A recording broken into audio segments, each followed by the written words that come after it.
Today on CityCast Philly, I don't know about you, but this year's summer has felt hot and humid to me. We've had poor air quality, been under a drought watch, and then there were flood warnings from all that rain. But is this normal Philly weather during the summer, or should we blame climate change? It's Thursday, July 13th. I'm Trenae Nuri, and here's what Philly's talking about.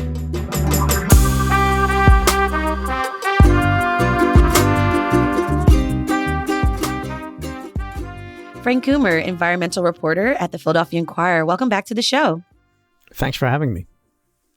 Frank, we've had some really hot, humid days.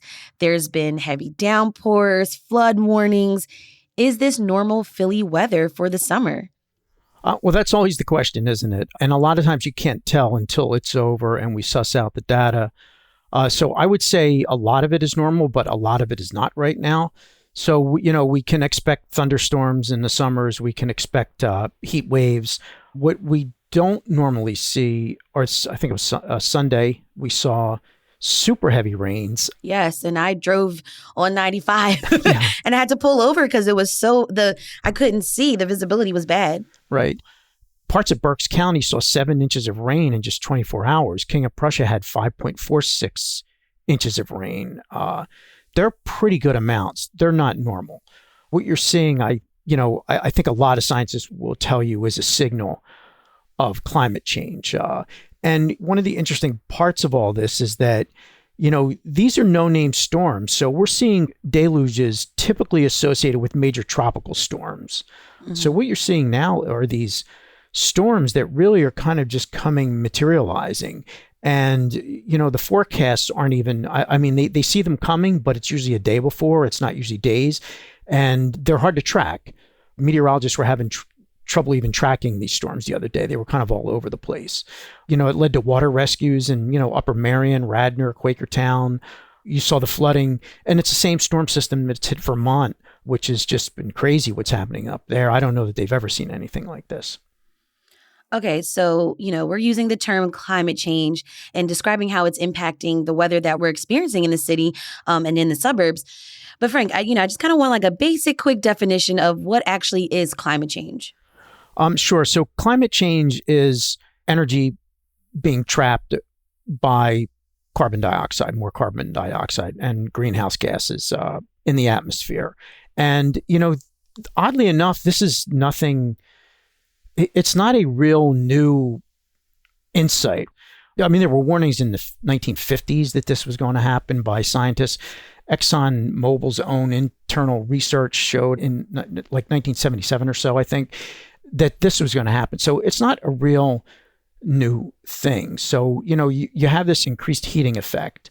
And what that does is it obviously heats the atmosphere. So you see warmer days, you see the humidity that we've seen. The humidity levels have been nearly off the charts too. They've been tropical in recent weeks, and that's part of climate change signaling. And you also have precipitation, which grows with the amount of energy in the atmosphere. So the ocean is warming too, and that increases the amount of energy in the atmosphere. So the more energy in the atmosphere means stronger systems. Hurricane Ida, I think it was 2 years ago, that caused spun the tornadoes in the area and all the flooding of the Schuylkill. Scientists said at the time that you're seeing that's a fingerprint of climate change because you had this massive system moving up the coast. And the energy is just not dissipating. It's just growing. So by the time it got to us, the atmosphere is primed. It's saturated. It's like a towel that needs to be wrung out. And that's what happens. Interesting. So like you said, because of climate change, we're going to experience hotter summer days in Philly and also even these downpours and more flooding. I can't forget to mention, we've also experienced the wildfires and that smoke that blew into our area from Canada this year, and that impacted the air quality. So how does climate change impact wildfires, which then impacts our air quality? So in Canada, they're seeing really kind of unprecedented wildfire activity. They're seeing, I think they said maybe 3 times the amount of area burned. It's probably more now. That's old data I'm pulling from the top of my head from back in June when I was writing about this. So you're seeing just a lot more activity. in terms of that. And scientists in Canada are saying that, one of the reasons it's so pronounced this year is because of the changing climate. The conditions are more favorable. You're getting hotter, drier conditions that were kind of fanning the flames there. And then we had the kind of freakish change in our wind pattern that drove the smoke into our areas. And we also get impacted by New Jersey's wildfires, right? Oh, correct. Yeah. It's certainly not to this degree. So you are seeing longer fire seasons. You're seeing it in New Jersey and the Pinelands. Fire seasons that used to start in, say, March or April are starting in February now. So a longer, hotter, drier season is going to lead to more wildfires. But normally the winds are westerly, so they're kind of blowing out to sea. They're not necessarily blowing in our area.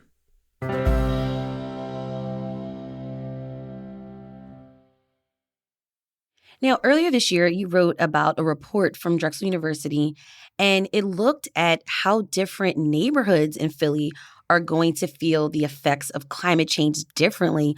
What did the report say?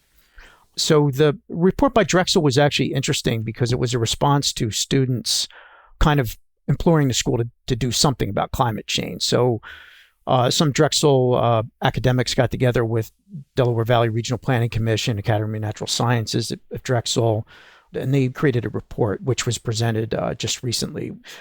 So what they're finding is that, with sea level rise, which is part of climate change, they're saying that, the Delaware River could see a rise of more than a foot by mid-century, and the temperatures could heat up nearly 6 degrees Fahrenheit. And that brings along a rise of extreme heat days. So all that is part of climate change, and they're all signals for climate change. And this is not some kind of solo outlier report. I've seen multiple reports basically saying the same thing. The numbers might not be exact, but the trends are there. And so it's projected that this will happen over the next 25 years? Yes, but you're already seeing it. Philadelphia, for example, the average June temperature has warmed 3.1 degrees since 1970. So that doesn't mean that every year is the same. You're seeing this continual rise, but you're seeing the trend pattern. But you're seeing this in every season. You're not just seeing it in summer. It's actually more pronounced in winter. So you are seeing these rise in temperatures. And the rise in temperatures means more mosquitoes earlier. That means it may be a possible change in plant flowering. Well, this year, if you remember, we had an extremely warm winter. Yes, we did. I was looking for the snow. Yeah. New Year's Day was kind of balmy for New Year's Day. If you're at the Mummers Parade, it was a really nice, comfortable day. There was almost no snow this year. No, I think there was less of an inch of recorded snow at the airport. And again, we do have to be careful that we can't cry wolf all the time. And that's part of the problems with climate change is that to cry wolf all the time kind of subverts the message itself. And not everything is climate change. Some things are just weather. To give you an example of what's climate change and what's not, I spoke to a scientist recently about some of the flooding recently. And this is Bob Kopp, who's at Rutgers and a very smart person. He was saying that, you have to liken it to where, say, if your basement had never flooded before, and now all of a sudden you're getting an inch of water, that's likely climate change. That's kind of a signal. If you used to get flooded with an inch of water in your basement, now you're seeing half a foot, that's a signal of climate change. You're just seeing the storms have more energy to them than they would have if there were not climate change. So during Hurricane Ida, when I spoke to a number of scientists, they kind of said roughly the same thing where, yes, you would have seen a hurricane. Climate change did not cause the hurricane, but it fueled it to make it stronger than it would. And indeed, there have been projections that we're going to see more hurricanes or more tropical storm remnants that are stronger than they were in the past. And Florida is already seeing that with, if it routinely saw category 1 hurricanes, which is kind of among the lowest levels, they're now seeing 3s and 4s. Now, I want to go back to the report from Drexel University. So in the report, it says Eastwick, which is in Southwest, is going to see more flooding, parts of North Philly. They're going to get hotter faster. Is climate change on the minds of city officials? That's a good question because we have a changing administration right now. So when the Kenney administration came in, climate change was a big deal for them. They did make a big to do about it. What the city can really do is debatable, but The city did put out reports, has put out reports and updated them every few years on the possible impact on climate change. For example, the city owns the airport, the impact on the airport. And, they are seeing sea level rise. They are starting to deal with it there. So the city is aware of it. And it has taken some steps. And, one of the major impacts that the city sees is on residents, and that's the urban heat island effect. And if you're not familiar with that, is, basically areas with a lot of concrete, asphalt, highways, buildings, and less trees. and less trees tend to be much hotter than other areas. So parts of the northwest section of the city can be, 20 degrees cooler than parts of Hunting Park. So people in Hunting Park are baking on some days. And, some people still don't have air conditioning. And the schools sometimes have to close early or not have class at all because of the heat as well. Right. They don't have air conditioning. So it does have all these ripple impacts. And the city does have, it has a program, for example, to increase the canopy of trees. The canopy of trees in the city is decreased by large amounts over time.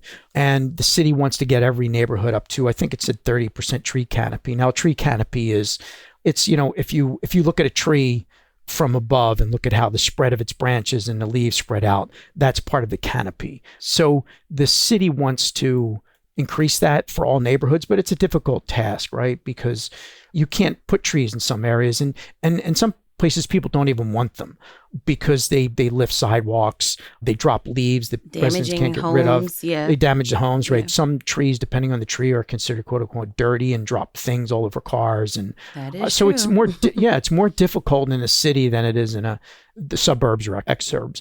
And Philly has a tree plan that's part of this. It's a 128-page plan. It's very in depth. They say it would cost about $25 million annually to do this. I should mention that the Philadelphia Water Department does have a Green City Clean Waters program.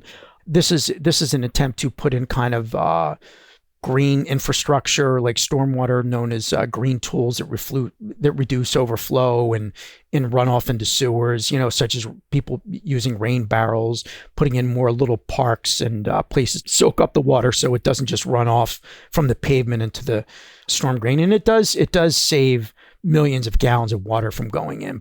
The Philadelphia Water Department is doing that. But, the problem is you're going to have a change in administration. Is this going to be a priority of the new administration? I think that's unknown yet. We haven't seen kind of any real plan emerging. Wow. Frank, is there anything we can do as individuals to make this hot weather more bearable?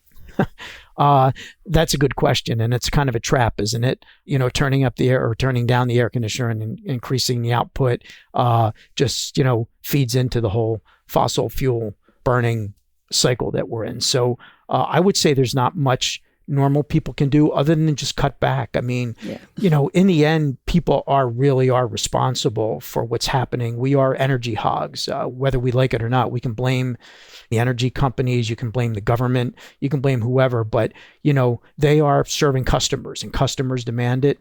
Have you ever sat in the office and it feels like it's 50 degrees and you're freezing and you need to put a sweater on? We're all kind of guilty of this.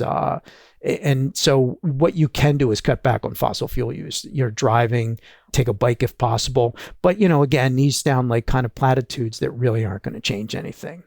Got it.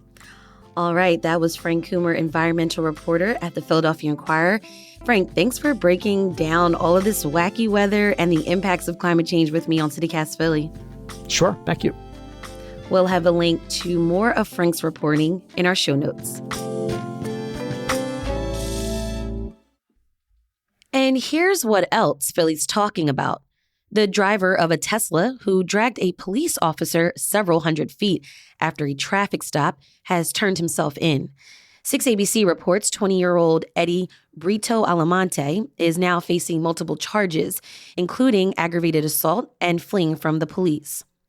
Officials knew he was the suspect because he left his driver's license and other information before he fled the scene. And some New Jersey shore towns saw water safety advisories this week due to high fecal bacterial levels. According to NBC Philadelphia, at least 13 Jersey beaches were under the advisory.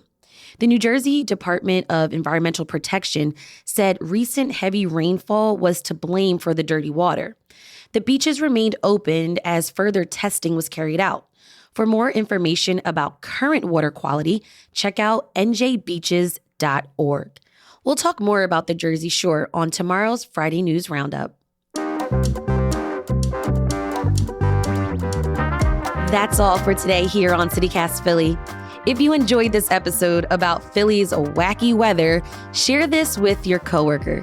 Rate the show, leave us a review, and hit that subscribe button. Be sure to sign up for our morning newsletter too. It's called Hey Philly. We'll be back tomorrow morning with the Friday News Roundup. Bye.